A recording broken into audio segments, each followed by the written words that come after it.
नमस्कार, आपके साथ मैं हूं गौरव अग्रवाल। विपिन भी जुड़ चुके हैं और हम आपको बताएंगे कि इस वक्त क्या कुछ घट रहा है रूस यूक्रेन युद्ध में और क्या कुछ दुनिया के दूसरे हिस्सों में हो रहा है, क्योंकि बहुत कुछ हो रहा है इस वक्त और एक नया वर्ल्ड ऑर्डर सेट होता हुआ दिख रहा है जिसमें रूस और यूक्रेन की युद्ध की भूमिका बहुत ज्यादा बढ़ गई है। तो आइए इसी से जुड़ी खबरें आपको दिखाएं, लेकिन उससे पहले इस वक्त एक बड़ी खबर आ रही है, वो आपके सामने रखते हैं। डोनेस्क और लुहांस्क के बाद खेरसोन को अलग करने की रणनीति पर काम कर रहा है रूस। अब खेरसोन को अलग देश की मान्यता दे सकता है रूस, ये टीवी9 के सूत्र बता रहे हैं। राष्ट्रपति पुतिन अलग देश की मान्यता पर जल्दी साइन कर सकते हैं। आपको मालूम होगा कि डोनेस्क और लुहांस्क को अलग देश का दर्जा देकर पुतिन ने युद्ध छेड़ दिया था। आज ही खेरसोन पर रूस की आर्मी ने कब्जा किया है और टीवी9 सूत्र ये कह रहे हैं कि खेरसोन पीपल्स रिपब्लिक के नाम से इस नए देश को मंजूरी दी जाएगी और पुतिन ऐसा करके एक बार फिर एक नया मैसेज देने जा रहे हैं वेस्टर्न कंट्रीज को, खासकर अमेरिका को।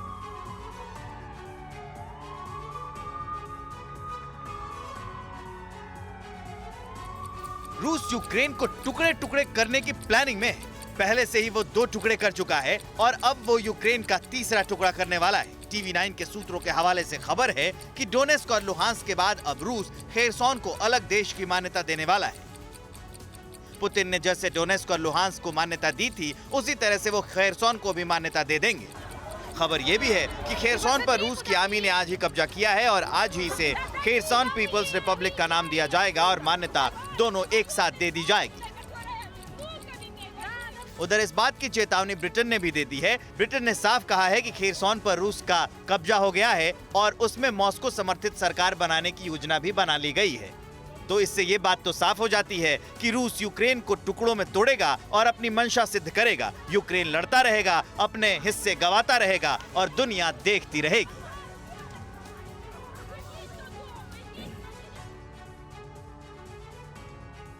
और रुक करेंगे एक आ रही बड़ी खबर का। युद्ध के बीच कीव में तैयार होगी नई रणनीति। आज 3 देशों के प्रधानमंत्री पहुंच रहे हैं कीव।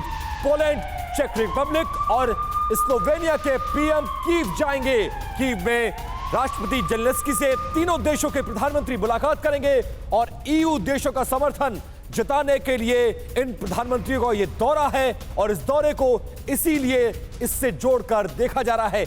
ईयू वो यूनियन है जिसका सदस्य बनने के लिए पिछले कई सालों से यूक्रेन के राष्ट्रपति जेलेंस्की कोशिश कर रहे हैं और आज जब यूक्रेन पर भारी संकट, सबसे बुरे दौर से यूक्रेन गुजर रहा है, तब 3 देशों के प्रधानमंत्री वहां पर उनको समर्थन देने के लिए जा रहे हैं।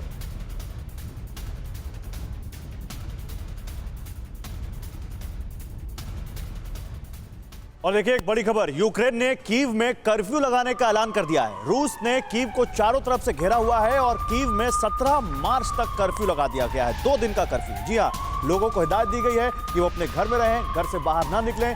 सवाल यह है कि क्या कीव पर हमले की बड़ी तैयारी कर रहा है रूस? क्या कीव पर रूसी आर्मी का बड़ा एक्शन शुरू होने वाला है? क्या कीव के आसमान पर तबाही का बड़ा खतरा मंडरा रहा है? सूनी सड़कों वाले कीव में कर्फ्यू का आखिर मकसद क्या है? कीव को रूसी फौज चारों तरफ से घेर चुकी है, गोलाबारी शुरू हो चुकी है। इस बीच यूक्रेन की सरकार ने कीव में कर्फ्यू लगा दिया है। ये कर्फ्यू 17 मार्च तक रहेगा। कर्फ्यू के ऐलान में कहा गया है कि जिनके पास नहीं हो वो सड़कों पर ना निकलें। जो लोग शेल्टर में जा रहे हों उन पर ये पाबंदी लागू नहीं होगी।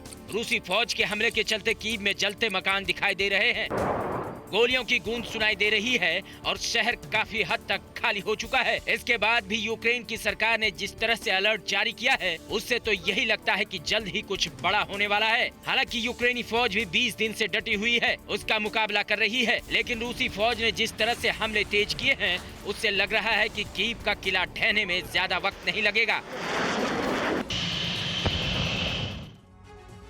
परवाह देश की, सोमवार से शुक्रवार रात 10 बजे टीवी9 भारतवर्ष पर।